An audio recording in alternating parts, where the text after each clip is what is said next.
కేసీఆర్ గారి 48 గంటల ప్రచారం నిషేధించేది ఈసీ ఖచ్చితంగా ప్రతి ఒక్కరూ దీన్ని తీవ్రంగా ఖండించాల్సిందే.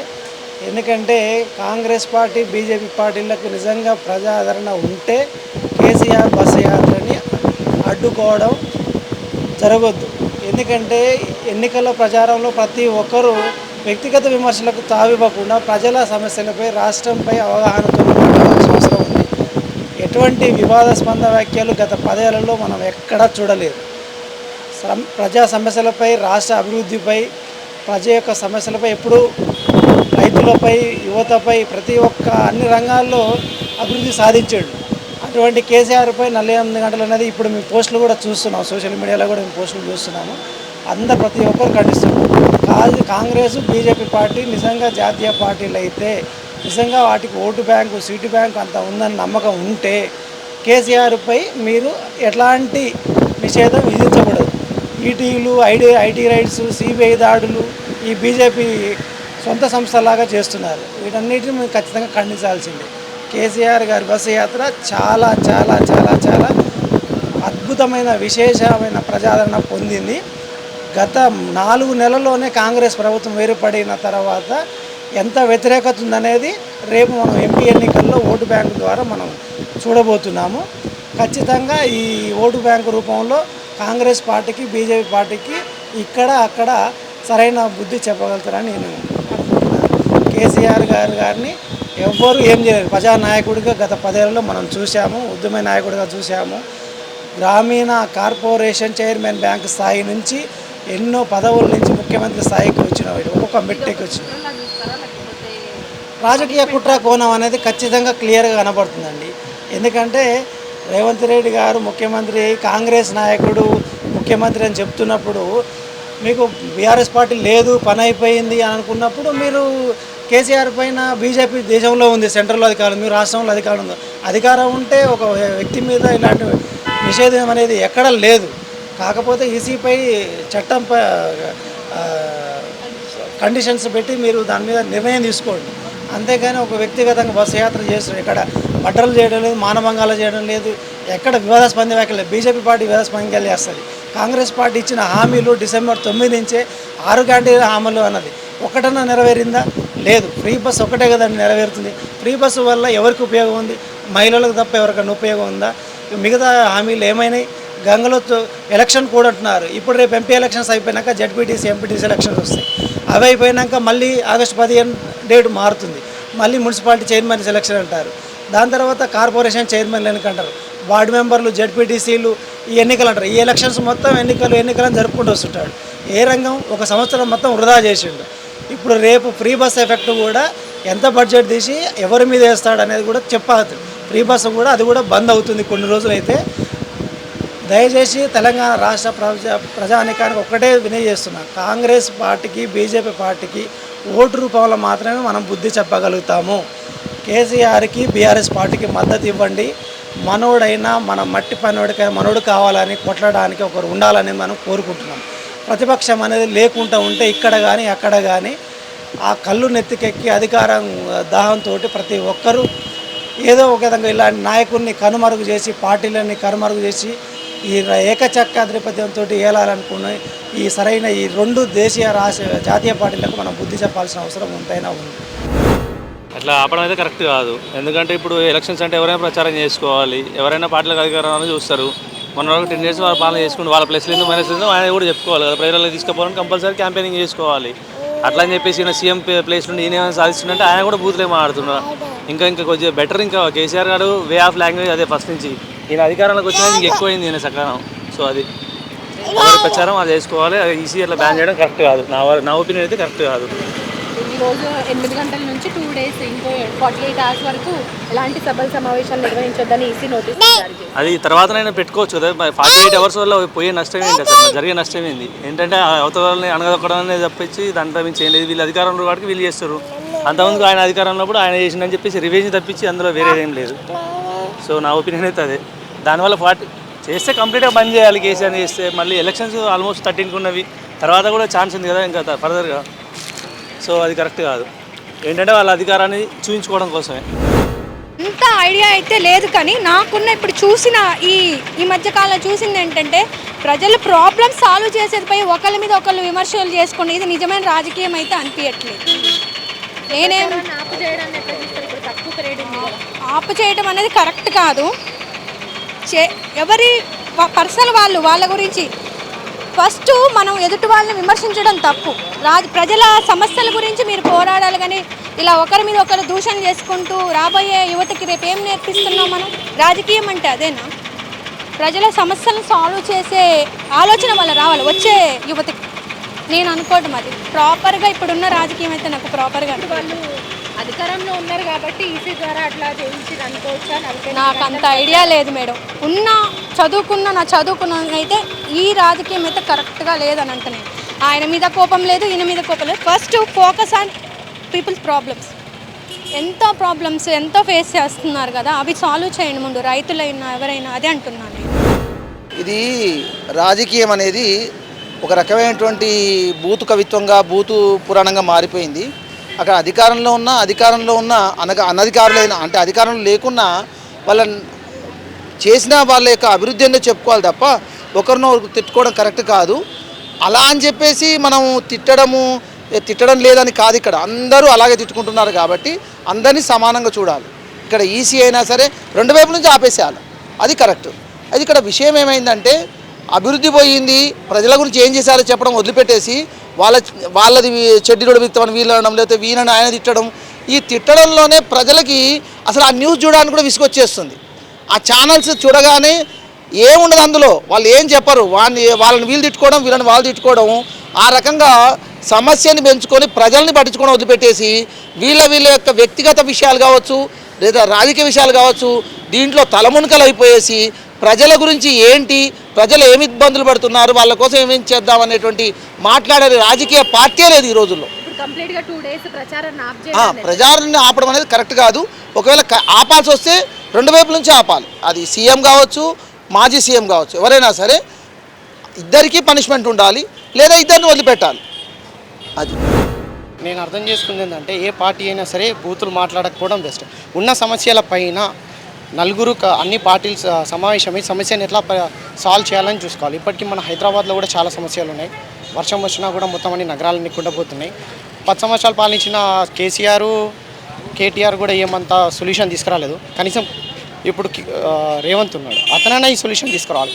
ఈ తిట్లు తిట్టుకుంటే మనకేం లేదు, మనం ఓటేసి వస్తాం. తిట్లు తిట్టుకుంటుంటే ఎవరు కరెక్ట్గా ఉంటుంది వాళ్ళు వేస్తాం. ఇప్పుడు 10 years నుంచి కేసీఆర్ చూసినాం, పరిపాలన ప్రజలకి విరక్తి పుట్టింది. రేవంత్ వచ్చాడు, రేవంత్ కూడా ఇప్పుడు మార్పు తీసుకురాలేదు అనుకో, నెక్స్ట్ వేరే వాళ్ళని చూసుకుంటాం, అంతే. దట్స్ ఇట్, అంతకు మించి ఏం లేదు. అంటే ఈ ప్రచారాలను ఆప్ చేయడాన్ని ఈసీ వెనకాల ఎవరో ఉన్నారని ఈయన ఇప్పుడు కోర్టు వరకు వెళ్ళొచ్చు. ఎట్లుంటుంది అసలు ప్రాసెస్? ఇప్పుడు అది కేసీఆర్ చేతిలో ఉందండి. ఇప్పుడు అతను సెంట్రల్ గవర్నమెంట్ చేతిలో ఈసీ ఉంది అని అనుకుంటే మనం ఏం చేయలేము. ఒకవేళ ఆ పవర్స్ ఈసీకి దానికంటూ పవర్స్ ఉంటాయి ఆర్టికల్స్ ప్రకారం, రాజ్యాంగం ప్రకారం. సో వాళ్ళు ఏదైనా చేసే ఆప్షన్ ఉంటుంది. ఒకవేళ ఆ పవర్స్ పరిమితి దాటి ప్రవర్తిస్తే కేసీఆర్ డెఫినెట్గా కోర్టుకి వెళ్ళొచ్చు. అండ్ కేసీఆర్ కూడా చూడలేదు కదా, వీళ్ళు ఏమన్నా సెంట్రల్ గవర్నమెంట్ ఏమన్నా ఈసీకి లెటర్ రాసిందా, అనౌన్స్మెంట్ ఇచ్చిందా? ఇప్పుడు ఏదైనా సరే రేవంత్ రెడ్డి గారు ఏదన్నా రిజర్వేషన్స్ గురించి మాట్లాడారు. దాని గురించి అతను మాట్లాడారో లేదో తెలీదు, సోషల్ మీడియాలో చక్కర కొడుతుంది. అమిత్ షా అది కొంచెం ఎడిట్ చేసి పంపించారు, దాని గురించి పిలిపిస్తున్నారు. అట్లా పిలిపించడం తప్పేం లేదు. ఏ గవర్నమెంట్ అయినా, ఏ రూలింగ్ పార్టీ అయినా, ఏ ప్రతిపక్షమైనా తిట్టుకోవడం కాకుండా ప్రతిపక్షం ఉన్నది దేనికంటే సింపుల్గా రూలింగ్ పార్టీ వాళ్ళను అడగడానికి. మనం గత 10 సంవత్సరాల నుంచి చూసిన కేసీఆర్ పాలనలో అడిగే వాళ్ళు ఎవ్వరు లేక కొన్ని మనం లాస్ అయినాం. ఇప్పుడు వీళ్ళు అడుగుతున్నారు, అది సేమ్ టైం వాళ్ళు ఏదైతే చేయాలో వాళ్ళు కూడా చేస్తున్నారు. అడగటమే గొప్ప, అడగాలి కంపల్సరీ. డెవలప్మెంట్ ఏంటి, ఏం జరుగుతుంది, ఏంటి తిట్టుకుంటారు, కామన్ అది, దాన్ని నేను కాదనట్లేదు. కానీ ఏంటంటే నెక్స్ట్ ఫోకస్ ఏంటంటే ఏం డెవలప్మెంట్ అవుతున్నది, ఏం చేయాలి. నన్ను ప్రతిష్టాత్మకంగా ఒక బస్ యాత్ర, రైతులు ఎంత ఇబ్బందులు పడుతున్నారు ఏంటని దగ్గరలోకి వెళ్ళి చూద్దాం అనుకుని ఒక బస్ యాత్ర స్టార్ట్ చేసింది కదా. సో బస్ యాత్ర నేను మాత్రం దానికంటే ఎగనెస్ట్ మేడం. ఎందుకంటే అది స్టాప్ చేయడం దట్స్ రాంగ్. అది ఎందుకంటే ఇప్పుడు తను ఇప్పటి వరకు 10 సంవత్సరాలు తెలంగాణను పరిపాలించిండు, ఓకే. అది ఎక్సీఎం అయినా ఏదైనా సరే కానీ స్టాప్ చేయొద్దు. వాళ్ళు స్టాప్ చేయడం అనేది రాంగ్. ఎందుకంటే తను చేయాల్సింది తను చేస్తున్నాడు. జనంలోకి వెళ్ళి తెలుసుకుంటారు కదా ఈయన పార్టీ ఏం చేస్తుంది, కాంగ్రెస్ ఎట్లా ఉంది ఏంటి అనేది. ఇప్పుడు మనం ఉన్న ఈ డెమోక్రసీలో అందరికీ రైట్స్ ఉన్నాయండి. ఇప్పుడు నాకు కూడా రేపు నేను పార్టీ పెట్టిన అనుకో, నేను కూడా వెళ్ళి అడుగుతా, అబ్బాయిని అతను అడుగుతా ఏం గవర్నమెంట్ ఏం చేస్తుంది అని అడుగుతా.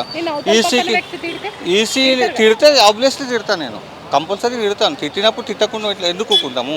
ఇప్పుడున్న జనరేషన్లో మీరు ఒక చిన్న అబ్బాయిని అంటేనే మాట పడట్లేదు. అలాంటి మంచి పొలిటికల్ లీడర్స్ వాళ్ళు ఎందుకు పడతారు? ఒకటి అనుకుంటారు, అవును ఒకరినొకరు అనుకుంటారు, కామన్ అది. But we have the rights. మనం వెళ్ళి తెలుసుకోవడానికైతే మనకు ఆ రైట్స్ ఉన్నాయి, జనంలోకి వెళ్ళొచ్చు చేయొచ్చు. బట్ ఈసీ అనేది అట్లా చేయడం అనేది కొంచెం ఆలోచించాలి. ఓన్లీ 48 hours కదా. 48 hours. ఇట్లాంటి బస్ యాత్ర నాపేయాలి, ర్యాలీలు, సభలు, సమావేశాలు, ఎలాంటి ఇంటర్వ్యూస్ కూడా ఇవ్వద్దు. సో ఆయన తిట్టిండని ఈయన తిట్టిండు. ఒక మాజీ సీఎం అయ్యి ఉండి ప్యాంట్ కూడా తీస్తా, చెట్టు మీద పరిగెత్తిపిస్తా, తొండలు వేస్తా, మెడల పేగులు మెడలు వేసుకుంటా, సీఎం స్థాయిలో ఉండి ఆయన అన్నాడు. ఈయన మాట పడనోడు, సో ఉద్యమకారు.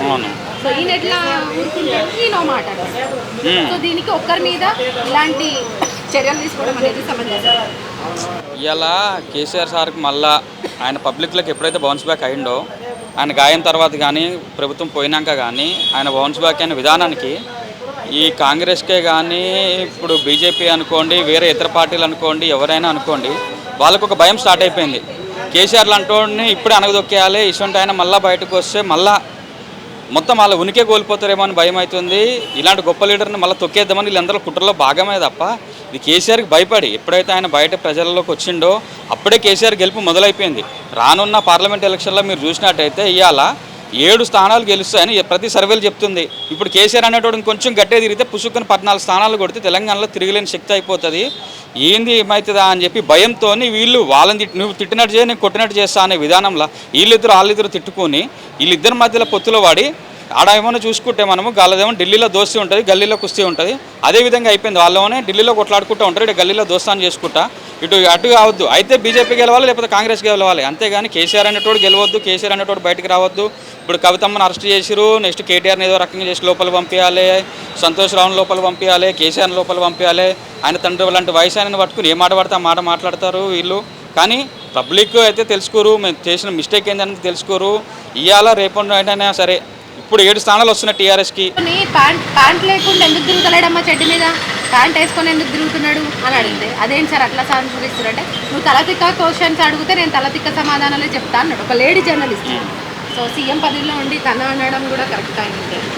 ఇవాళ రేవంత్ రెడ్డి గారు ఆయన ముఖ్యమంత్రి, గల్లీ స్థాయి కార్పొరేటరా, స్థానికంగా ఉండొచ్చిన ఎమ్మెల్యే పదవా అనుకుంటుండా, ఆయన ఏమనుకుంటున్నా అర్థమైతలేదు. ఆయనకి ప్రజలు ఆయన ఎంత తిట్టుకుంటారు అనేది కూడా ఆయనకు అర్థమైతలేదు. ఆయన భాషాజాలం కానీ ఒకప్పుడు ప్రశ్నించే గొంతు అన్నాడు, కానీ ఇలా ప్రశ్నించే గొంతుల్లో తొక్కేసే పనులు ఆయన ఉన్నాడు. ఆయన ఒక రాష్ట్ర మాజీ ముఖ్యమంత్రిని ఏ మాట పడితే మాట మాట్లాడుతుండు, ఎవరినైనా ఏ మాట పడితే మాట్లాడుతుండు. ఆయనకు మహిళల పట్ల గౌరవం లేదు, పెద్దల పట్ల గౌరవం లేదు, జర్నలిస్టులు అంటే అసలుకే గౌరవం లేదు. ఎవరైనా సరే ఆయన చెప్పినట్టు వింటే వాళ్ళకి మనుషులు, లేదంటే వాళ్ళ మీద అక్రమ కేసులు పెట్టాలి. ఇవాళ మీరు దారిలో చూసుకున్నట్టయితే కిషాన్కిని అరెస్ట్ చేసిరో, ఆయన ఎక్కడ తీసుకుపోయారో, ఏం చేసిరో కూడా ఇప్పటివరకు దాని మీద సమాచారం లేదు. వీళ్ళని ఏంటంటే ప్రశ్నిస్తే దొంగ కేసులు పెట్టాలి, లేదంటే మహిళలైనా సరే ఎవరున్నా సరే అసభ్యకరంగా మాట్లాడాలి, హింసించాలి. ఎట్లయినా సరే వాళ్ళు సరే. కానీ రేవంత్ రెడ్డి గారు అనుకుంటున్నా ఆయన శాశ్వతంగా ముఖ్యమంత్రి ఉంటానని అనుకుంటున్నాను. కానీ తెలంగాణ ప్రజలు చైతన్యవంతులు అయ్యారు, వాళ్ళు చేసిన తప్పునైతే తెలుసుకోరు. కొన్ని రోజులే, కేవలం కొద్ది రోజుల్లోనే ప్రజలు మంచిని తిరిగి చూడబోతున్నారని మేమైతే ఆశిస్తున్నాము. ఇవాళ 7 స్థానాలు అంటారు.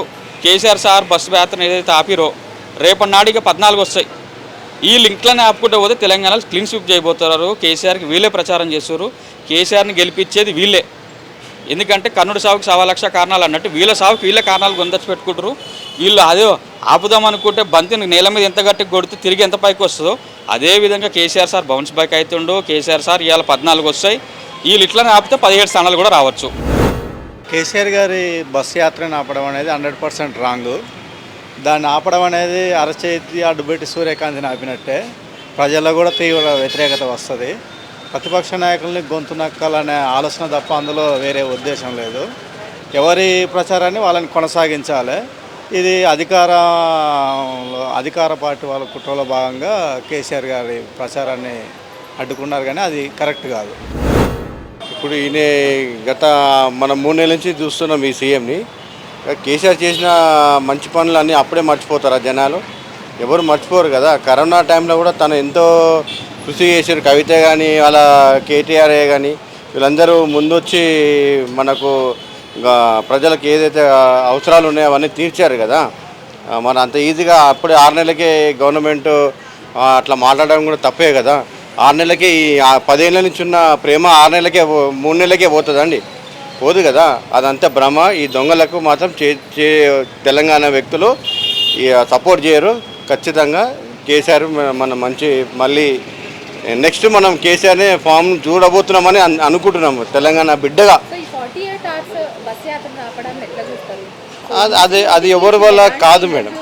చేయొద్దు ఏంటి అది మాత్రం దాటుకొని వెళ్ళడం కాదు, కానీ అధికారంలో ఉన్న వాళ్ళు చేస్తున్న కుట్రగా భావిస్తారా ఏంటి? అది వాళ్ళు చేసిన కుట్రనే కదా. ఇప్పుడు వాళ్ళ కేసీఆర్ని జయించాలంటే ఏదో బ్లేమ్ చేయాలి. బ్లేమ్ చేస్తేనే ఇవన్నీ జరుగుతాయి వాళ్ళకు. లేకుంటే కేసీఆర్కు ఉన్న పేరుకి వీళ్ళు వచ్చిన ఈ 3 నెలలకు సరిపోదు కదా, ఆ బరువు సరిపోదని నేను అనుకుంటున్నాను. సో ఇప్పుడు ఆయన తిట్టిండని ఈయన తిట్టింది కదా సార్, అంతే అండి. ఇద్దరికి సేమ్ పనిష్మెంట్ ఉండాలి. ఉంటుంది ఇద్దరికి ఉంటుంది కూడా, ఉండాలి కూడా. ఎందుకంటే ఒకరి మీద వేయకూడదు. అది ఇద్దరికి సరే. ఇప్పుడు వచ్చే రానున్న ఎలక్షన్లో వాళ్ళే జవాబు చెప్తారు, పబ్లికే చెప్తారు కదా. మాలాంటి పబ్లికే చెప్తారు వాళ్ళకి. ఏంటంటే ఈ గవర్నమెంట్ అయితే మేము అసలు యాక్సెప్ట్ చేయము. ఎందుకంటే ఎవరి ఇష్టం. రోజులు చాలా తక్కువ టైం కదా. అవును. ఇప్పుడున్న టైంలో 48 అవర్స్ బస్ యాత్ర ఆపడం అనేది అది ఎవరి వల్ల కాదు మేడం. అది స్వచ్ఛందంగా వాళ్ళు వెళ్ళినప్పుడు స్వచ్ఛందంగా మేము కూడా వాళ్ళకి సపోర్ట్ చేస్తాము 100%. తిరగనియాలి, ఎందుకు తిరగద్దు? అట్లా ఎవరు ఒప్పుకోము. ప్రజలు ఒప్పుకోరు, స్టూడెంట్స్ ఒప్పుకోరు, ఎవరు ఒప్పుకోరు, ఏ మహిళ కూడా ఒప్పుకోరు. ఎందుకంటే షాదీ ముబారక్ ఈ కళ్యాణ లక్ష్మి తీసుకున్న ప్రజలందరూ వెళ్ళాలని నేను కోరుతున్నా బయటికి. వాళ్ళని ఆపితే వీళ్ళందరూ వెళ్ళాల్సిందే కదా. మహిళా సంఘాలని అవన్నీ అందరు మాత్రం వెళ్ళి కేసీఆర్ వెనుక ఉంటారు. అది 100% నేను చెప్తున్నా. కేసీఆర్ వెనుక వాళ్ళు అందరూ ఉంటారు. ఎందుకంటే షాదీ ముబారక్, కళ్యాణ లక్ష్మి ఇవన్నీ పథకాలు, రైతు బంధు పథకాలు ఇవన్నీ తీసుకున్న వాళ్ళు అప్పుడే ఆ 3 నెలలకు మర్చిపోరండి. బస్సు దవాఖాన ఇవన్నీ కొత్త ఏమైతే ఉన్నాయో వీళ్ళందరూ ఏదైతే వీళ్ళు 100% పొందినరో, లబ్ధి పొందినరో వాళ్ళు ఎవ్వరు మర్చిపోరు కేసీఆర్ అప్పుడే. ఏదో చిన్న బ్లేమ్ చేసి ఏదో కవితని ఈ టైంలో అరెస్ట్ చేయగానే అంతా అయిపోయిందని అనుకోదు. ముందుంది వాళ్ళకి ముసళ్ళ పండుగ. కానీ దీనివల్ల నేను తెలియజేస్తున్నాను. Thank you.